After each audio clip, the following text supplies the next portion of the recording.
안녕하세요. 26개월 애교가 넘치는 딸아이를 혼자 키우고 있는 돌싱이랍니다. 너무너무 외롭게 자랐습니다. 부모님이 이혼을 하지 않은 채, 아니 차라리 이혼을 하셨으면 어디 가서 말하기라도 쉬웠을 텐데, 이혼을 안 하시고 저를 외할머니 집에 방치를 하시고 본인들 인생 즐기기 바쁘셨어요. 아빠는 도박에 빠지셔서 저도 가족도 보이지 않는 노름꾼이셨고, 엄마는 그런 아빠에게서 사랑을 받지 못해 외롭다는 핑계로 자식 딱 하나 있는 저도 나 몰라라 할머니께 맡기고 다른 남자와 새 살림을 차리고 다시 돌아와서 할머니랑 엄마랑 저 이렇게 셋이 지내다 또 나가고, 이렇게 제 어린 시절은 할머니를 제외하면 행복했던 기억이 하나도 없어서 떠올리고 싶지도 않았습니다. 할머니는 그런 제가 얼마나 안쓰러우셨는지 늘 오냐오냐 해주셨어요. 어린 제가 기가 죽을까 그 형편에 예쁜 원피스며 머리띠 구두에 늘 정성으로 저를 키워주셨습니다. 제가 크면 클수록 할머니도 점점 나이가 드시면서 예전 같지 않다는 게 제 눈에도 보여 어린 마음에 혹시 할머니가 제 곁을 떠날까 매일 무서웠던 그 마음이 아직도 생생하게 기억이 나요. 본인 엄마한테 애를 맡겨두고는 땡전 한 푼도 주지 않았던 엄마라는 사람. 그래서 저 하나 반듯하게 잘 키우려 저희 할머니 진짜 고생 많이 하셨습니다. 할머니 하는 일들을 제가 도울 수 있는 건 저도 도우려 했고, 집에 왔는데 할머니가 안 계시면 고사리 손으로 할머니 밥 차려줘야지 싶어 냉장고에 있는 반찬도 꺼내보고 계란 후라이도 해서 할머니 오시길 기다렸다 소박한 저녁도 먹고 그렇게 살았어요. 제가 고등학교 때 할머니가 하늘로 가셔서 딱 제 행복은 여기서 멈춰버렸었죠. 할머니가 돌아가시고 갑자기 엄마라는 사람은 오열을 하고 가슴을 치더군요. 엄마, 나 진짜 효도 한번 못 해드렸는데 이렇게 가면 나 어떻게 살라고 가버렸어, 엄마. 죄송해서 어떡해나. 시끄러워. 울지 말고 나가줘. 울 자격도 없어, 엄마는. 그래, 맞아. 엄마는 울 자격도 없어. 정말 자격이 없어. 그런데 어떻게 한 번을 효도도 못했는데 저렇게 가버리시면 죄송해서 나 어떡하면 좋니? 기회는 많았어. 엄마가 제대로 못한 거지. 이미 늦었고 평생 할머니한테 죄스러운 마음으로 살아. 이제서야 눈물 콧물 다 빼면서 우는 엄마의 모습은 진짜 못 봐줄 지경이었어요. 할머니를 보내드리고 마음이 참 많이 아팠지만 할머니랑 살면서 어느 순간부터는 할머니랑 이별할 준비를 미리 해야겠다 이런 생각을 했던 터라 제가 더 클 때까지 할머니가 곁을 지켜주지 못할 것 같다는 생각이 들어서 제 나름대로 할머니를 보살피고 최대한 해드릴 수 있는 걸 해드리면서 할머니가 돌아가기 직전까지는 그렇게 보내서 그런지 조금은 견뎌낼 수 있었습니다. 그렇게 할머니랑 살던 그 집에서 할머니 없이 홀로 살아가고 있었는데 엄마랑 낯선 남자가 같이 집으로 찾아왔어요. 수민아, 인사해. 엄마랑 사는 아저씨야. 오, 너가 수민이구나. 예쁘장하게 생겼네. 안녕. 왜 왔어? 내가 오지 말라고 했잖아. 얘가 왜 이래? 당신이 이해 좀 해줘. 애가 한참 사춘기에 지 할머니 보내고 한참 예민해서 그래. 아니야, 괜찮아. 수민이 밥 먹었니? 나가서 같이 밥 먹자. 싫어요. 그냥 가주세요. 너 그만해. 버릇없이 뭐 하는 거야 정말. 왜 왔냐고. 그니까 왜 온 건데 왜? 너 아직 미성년자인데 어떻게 여기서 혼자 살아. 그리고 이 집도 이제 네 할머니 없으니까 팔려고 하거든. 당분간 엄마네 집에 와서 살아. 곧 성인 되고 대학 가면 어차피 기숙사 쓸 수 있으니까 그때 나가면 될 것 같고. 이 집을 왜 팔아? 엄마 진짜 어디까지 하려고 그래. 할머니 돌아가신 지 얼마나 지났다고 벌써 집을 팔아. 소름 끼친다, 엄마 진짜. 어차피 쓰지도 않을 집인데 빨리빨리 처분해야지. 아무튼 빨리 짐 싸. 이제 금방 나갈 거야. 역시 최악이었던 엄마라는 사람은 이 집을 팔면 나오는 돈이 꽤 있을 테니 그걸로 본인이 좀 떵떵거리고 살겠지 싶었나 봐요. 그 아저씨도 저를 원래 끔찍히도 싫어했고 거부했던 걸 아는데 유산이 생기니 입장이 달라진 거죠.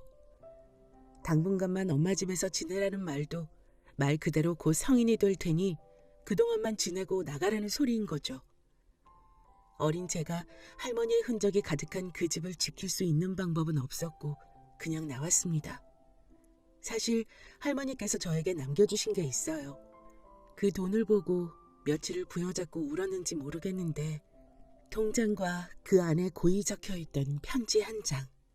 수민아, 이거 비밀번호 3790 이거다. 할미 죽으면 네 엄마가 너 안 챙겨줄 거다. 이걸로 작은 집 구해서 살아. 내 손녀딸 수민아, 할미가 오래 함께 못해줘서 미안하다. 너 덕분에 할미도 행복했고 정말 많이 웃고 외롭지도 않았어. 고맙다. 꼭 이거 네 엄마한테 들키지 말고 이거 너가 써야 돼. 신신당부의 편지와 통장 안에 들어있던 792만 원. 절대 쓰지 않고 간직하겠다고 생각했지만 현실은 그러지 못했습니다. 우선 제가 있어야 할 집이 필요했어요. 그래서 무작정 타지로 가서 부동산을 돌아다녔고 미성년자라 계약이 어렵다는 곳이 너무 많았지만 어찌저찌 사정사정해서 작은 원룸 하나를 구하게 되었습니다. 그렇게 200에 30, 제 첫 자취방이 생기게 되었고 처음 하는 계약의 거래에 너무 복잡하고 무서웠지만 이제 시작이니 너무 겁먹지 말자고 스스로 다독이고 위로했습니다. 할머니 집에서 거의 엄마를 피해 도망치듯 온 곳이라 제 간단한 옷, 신발 같은 짐 말고는 아무것도 챙겨온 게 없어서 생활에 필요한 것들을 최소한으로 사서 지냈어요. 나름 상위권의 성적을 자랑하던 제가 자퇴생이 되었고 제가 할 수 있는 저를 받아주는 곳에서 그냥 일만 하고 살았습니다. 그렇게 차곡차곡 돈을 무작정 모았고 성인이 되어서는 공장에 들어가 생산진 일을 하면서 더 큰 돈을 벌고 모을 수 있게 되었습니다. 목표는 딱 하나였어요. 어디서 기죽지 말고 사람답게 살자는 게 제 목표였어요. 남들이 보면 무슨 그런 목표가 다 있어 이렇게 말씀하시는 분들도 계시겠지만 전 그 당시에는 말 그대로 사람답게 살고 싶었어요. 그렇게 전 남들보다 더 열심히 사회생활을 하게 되었고 처음에는 적응하는 데 힘이 들었지만 시간이 알아서 해결해 주더군요. 이제는 무엇을 하든 혼자서도 척척 잘할 수 있게 되었고 인생 살면서 처음으로 한 남자를 만나 사랑이라는 것도 하게 되었어요. 제가 그 남자를 만나면서 제 슬픈 과거, 아픔, 외로움 등을 털어놨었는데 그 사람은 저를 피하지 않고 절 아껴주고 온 마음을 다해 저를 사랑해줬고 그런 그 사람에게 저는 마음이 많이 가더라고요. 결국 그 사람과 살림을 합쳐 동거를 하게 되었고 24살에 결혼을 하게 되었습니다.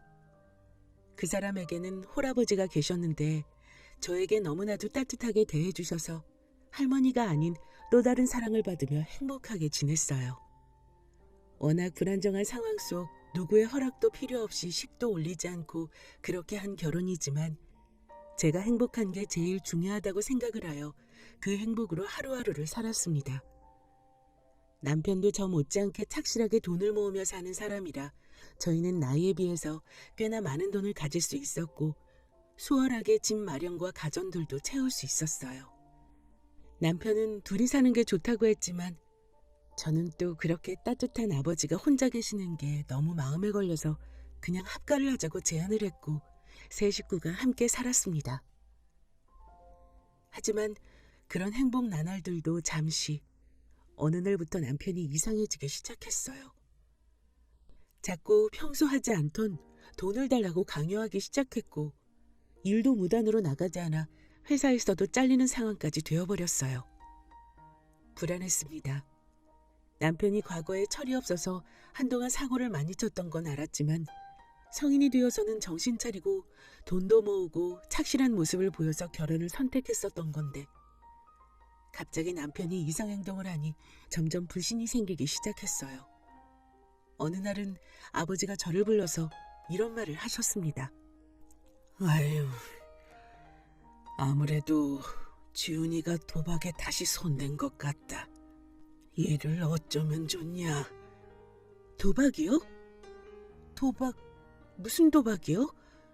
아버지, 저는 처음 듣는 말인데. 그 전에 사고 쳤다는 게 도박이었다. 그걸로 돈도 말아먹고 집도 말아먹고 한동안 너 만나면서부터 정신 차리고 사람 된 것 같더니 다시 손대는 것 같다.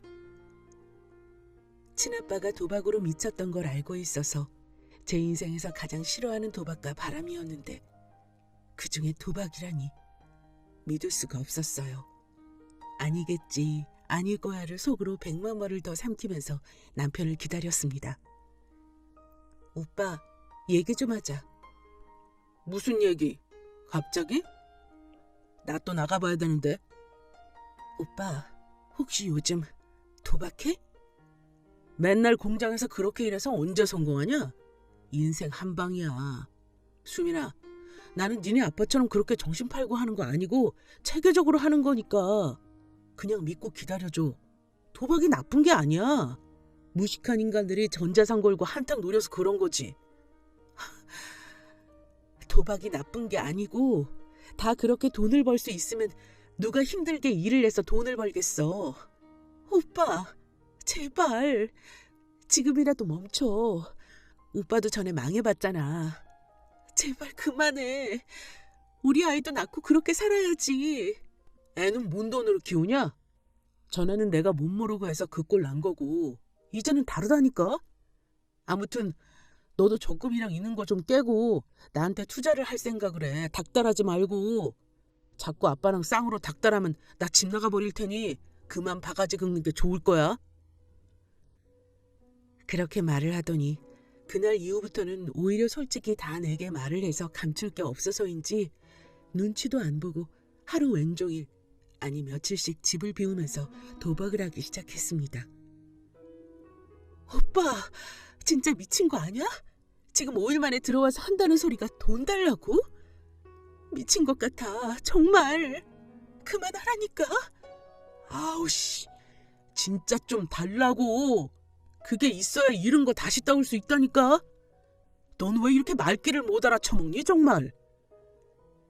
본인 수준에서 쓸 수 있는 돈을 다 쓰고 나니 이제 저를 닥달하기 시작했고 제가 잠깐 집을 비운 사이 제가 여태 모은 제 돈을 다 들고 도박장으로 갔더군요. 결국 그것마저도 돈을 다 잃었는지 마트에서 소주 5병을 사들고 와서는 혼자 안주도 없이 술을 마시기 시작하였습니다. 오빠, 진짜 미쳤어? 그 돈이 어떤 돈인데, 정말 어떤 돈인데? 그걸 지금 다 날린 거야? 사람이야? 정말 왜 그래? 언제까지 이럴 건데? 이제 우리 뭐 먹고 살아? 아이, 진짜 그거 얼마나 된다고. 내가 알아서 한다니까? 나도 이렇게 살고 싶어서 그런 줄 알아? 우리 집에 재산이 있냐? 아님 너네 집에 돈이 있냐? 넌 네 엄마한테도 버림받았잖아. 어떻게 두 집 구석 중에 한 군데라도 멀쩡한 데가 없어? 그러면서 술에 취하기 시작하면 집안을 부수는 건 기본에 저 정말 개패듯 때리기도 했어요. 그걸 아버지가 말리시다 크게 다치시기도 하고 이렇게 살다간 죽겠다는 생각도 들어서 결국 저는 이혼을 결심하게 됐습니다. 웃기고 슬펐던 건 남편하고만 사이가 안 좋았을 뿐이지 시아버지랑 저는 정말 친모녀 사이라고 믿을 만큼 서로 위해주고 서로 버팀목이 되어주며 지내왔어요. 하지만 그 버팀목이라는 것도 남편이란 놈의 행동이 도가 지나치다 보니 그 버팀목도 도려내야만 제가 살 수 있을 것만 같았습니다. 이렇게 헤어지는 게 너무 속상했지만 아버지 또한 아가, 내 생각은 그만하고 어서 도망가. 도망가서 이혼 신청해. 그래야 네가 살 수 있을 것 같아. 지금 저놈은 사람이 아니야. 짐승이야, 짐승. 눈에 애비도 마누라도 보이지 않을 만큼 정신 나간 놈이라고. 그러니 내가 이렇게 빌마. 어서 여기서 떠나. 그리고 가서 새 인생을 살도록 해라. 이렇게 말씀하셨습니다. 결국 저는 남편을 더 이상 감당할 수가 없어 시아버지 말씀대로 도망을 가서 이혼 소송을 진행하였고 3개월 만에 완전히 갈라설 수 있게 되었습니다. 하지만 남편하고만 남남이 됐을 뿐이지 시아버지하고는 예전처럼 지냈습니다. 시아버지와 따로 만나 식사도 같이 했고 아버지를 따로 저희 집에 모셔서 종종 식사 챙겨드리고 그렇게 지냈습니다. 이제 다시 새 출발하고 나도 잘 살아보자. 다시 시작하자는 마음이었는데 임신 사실을 알게 되었고 딱 언제인지 알겠더라고요. 정말 원치 않았던 그 시간에 딱 그날이 이런 결과를 불러오다니 절망했습니다. 그런데 한편으론 이 아이 정말 잘 보듬어서 잘 키워서 나와 평생을 함께할 수 있겠다 싶었어요. 아버지께는 말씀을 드렸고 기쁨의 눈물과 속상함이 더해져 한참을 오열하시더라고요. 이거 절대 말하지 말아라. 지금은 너도 안정이 필요한데 임신 사실 알면 어떻게 달려들지 모르니까 절대 비밀로 해야 한다. 알겠지? 네, 아버지. 저도 그렇게 생각해요. 오빠는 절대로 모르게 아이 지켜야 할 것 같아요. 아버지는 홀몸도 아닌데 혼자인 제가 걱정해 주시니 과일부터 시작해서 이것저것 사다 주시고 저를 정말 매일같이 챙겨주셨습니다. 그렇게 무사히 10달 동안 아이를 품고 출산을 했고 그 서럽고 무서운 시간을 아버지가 다 지켜주셨습니다. 문득 출산을 앞두고 엄마가 생각이 나 수소문 끝에 연락을 해보긴 했어요. 엄마, 나 수민이야. 어디서 뭐하고 살아? 너 나랑 연 끄는 거 아니야? 왜 궁금한데 그게? 아니, 그냥 사실 나 아이를 가졌거든. 이제 곧 출산하는데 괜히 엄마가 보고 싶더라고. 그렇게 싫고 미웠던 엄마인데 엄마도 나 이렇게 품고 낳았겠다 싶고. 너는 나쁜 기집애야. 그렇게 도망가고 엄마가 어땠는 줄 알아? 내가 아무리 너한테 못난 엄마라지만 네가 어디에서 사는지 죽었는지도 모르고 살았던 엄마 심정을 알아? 엄마가 너무 싫었어. 미안해. 엄마는 독한 년이잖아. 어디서든 잘 살아. 걱정하지 마. 너나 잘 살아. 잘 살고 있는 거야? 몸은 어때? 너 가졌을 때 입덧이 그렇게 심해서 고생했는데. 나도 입덧이 너무 심해서 힘들었는데 막달이니 몸 힘든 거 말고는 괜찮아. 엄마, 나 애 낳고 한번 보러 와. 출산할 때 그렇게 보고 싶던 엄마지만 따로 연락을 하지는 않았어요. 문득 그리웠던 거지 용서를 한 건 아니기에 그렇게 아이를 낳고 너무 다행히게도 저를 쏙 빼닮아서 신기하고 경이로웠습니다. 산후조리도 제대로 못한 채 아이랑 씨름을 하면서 많이 울었어요. 제가 너무 서툴러서 아이가 힘들어하는 게 보이고 도움을 청할 곳도 없고 아버지도 잘 모르시고 이때 엄마가 오셔서 많이 도와주셨고 엄마랑 아버지도 처음에는 엄마가 극도로 싫어하셨지만 마음을 열고 아버지랑 제 모녀 같은 사이로 지내는 이 관계를 이해해 주셔서 나름 불행 중 다행인 상황으로 그 속에서 느껴지는 행복함을 느끼며 살게 되었습니다. 수민아, 나 오늘은 가면 안 될 것 같아. 저 자식이 요즘 맨날 어딜 그렇게 가냐고 하는데 뭔가 알고 말하는 건지 뭔지 찜찜하다. 집에서 나가지도 않고 나 감시하는 것 같네. 아버지, 저 괜찮으니까 걱정 말고 쉬세요. 무슨 일 있으면 전화 주시고요. 그렇게 아버지는 며칠간 오시지 못했고 혹시라도 전 남편이 제가 출산한 걸 알게 될까 봐 너무 무서웠습니다. 그래도 엄마가 곁을 지켜주셔서 조금은 든든하긴 했어요. 엄마, 이런 상황인데 혹시 오빠가 나 애 낳은 거 알지는 않겠지? 갑자기 와서 깽판 칠까봐 조금 무서워. 야, 이수민, 이런 걸로 쫄지 마. 네 엄마 있잖아. 내가 보통 사람이야? 와서 깽판 치기만 해. 내가 죽여 그 새끼는. 걱정 마. 그렇게 한 일주일을 아버지가 못 오시다 오셨던 날, 오랜만에 뵙게 되어 서로 너무 반가워하고 있는데 갑자기 초인종이 울리더라고요. 전 남편의 얼굴이 인터폰 화면에 뜨는 순간 진짜 바닥에 주저앉았습니다. 아버지랑 엄마는 상황 파악을 하시고는 아이랑 저랑 방에 들어가 있으라고 했지만 제가 엄마께 아이를 맡기고 나갔어요. 아이가 놀라지 않게 엄마가 방에서 봐주시고 그 시간 동안 거실에 보이는 아이용품들을 최대한 아버지가 방에 옮겨주시기로 했습니다. 분명 이 사람은 문을 부수고라도 들어올 것을 알기에 최대한의 방어였죠. 여기가 어디라고 찾아왔어? 왜 왔어? 야, 집안에 누구 있냐? 문 열어, 부수기 전에. 왜 이래 정말? 갑자기 뭐 하는 짓이야? 불쑥 찾아와서. 야, 이년 진짜 또라이네. 너 지금 내가 모를 것 같아? 원래 너처럼 부모 없이 큰 새끼들은 사랑만 주면 상대가 누구여도 다 해발레 하냐? 아니, 대체 무슨 말을 하는 거야, 오빠? 내 입으로 말하기도 더럽네. 문 열어봐. 안에 누가 있는데 왜 쪽팔려? 네가 생각해도 더럽지? 이 사람은 지금 아이의 존재가 아니라 아버지랑 저와의 관계를 불륜으로 확신하고 현장을 덮치러 온 거더라고요. 참, 생각하는 거 하고는 너무 더럽고 어이가 없었지만 무엇보다 안에 아이가 있고 아이가 놀랄까 봐도 걱정되고 이 사람이 알아서도 안 될 것 같던 찰나에 아버지가 문을 여셨어요. 안 돼. 아버지, 문 닫아요, 빨리. 너 들어와서 앉아라. 소리 그만 지르고.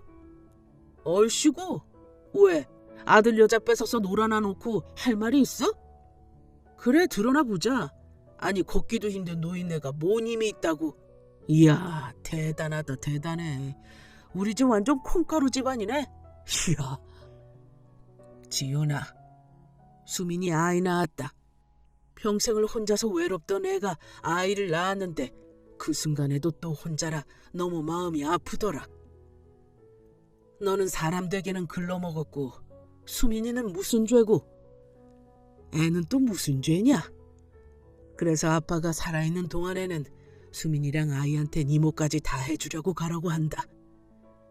의심이 되거든 물어보면 되었고 너 혼자 대체 어떻게 그런 생각을 해서 이렇게 찾아와서 난리를 치는지 모르겠지만 너가 이런 자식이니까 꽁꽁 숨기라고 아빠가 시켰다.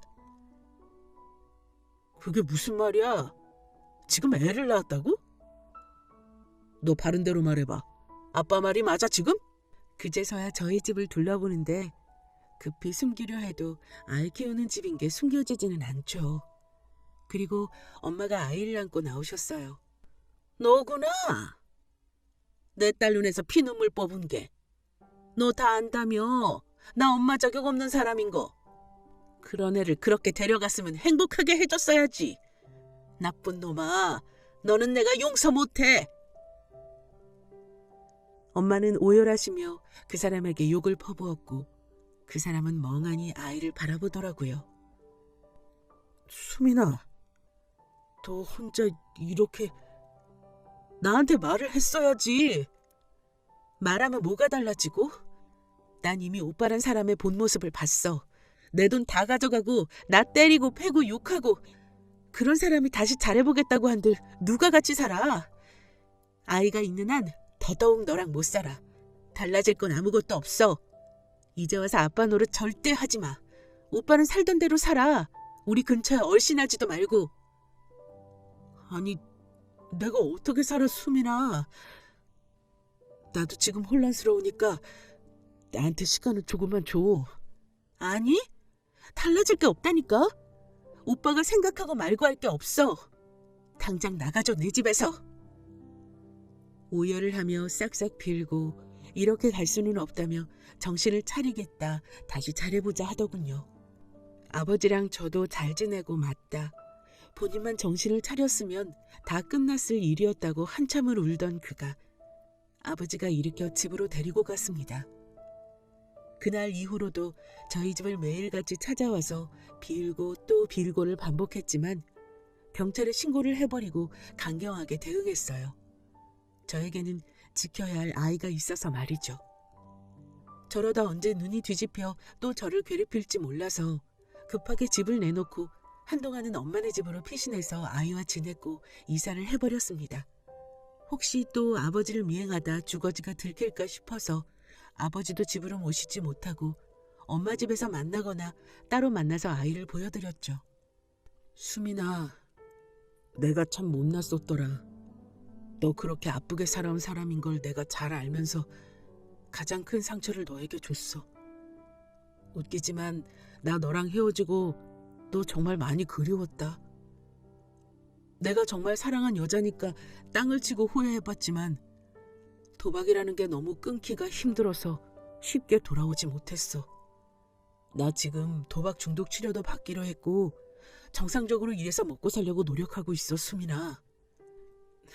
당장은 아니더라도 시간을 조금만 갖고 우리 다시 함께 사는 게 맞지 않을까? 내가 이렇게 살아있는데 왜 아빠 없는 아이로 키워? 우리 둘 다 부모가 없다는 게 얼마나 서러운지를 알잖아. 수민아, 제발 마음 좀 돌려봐줘.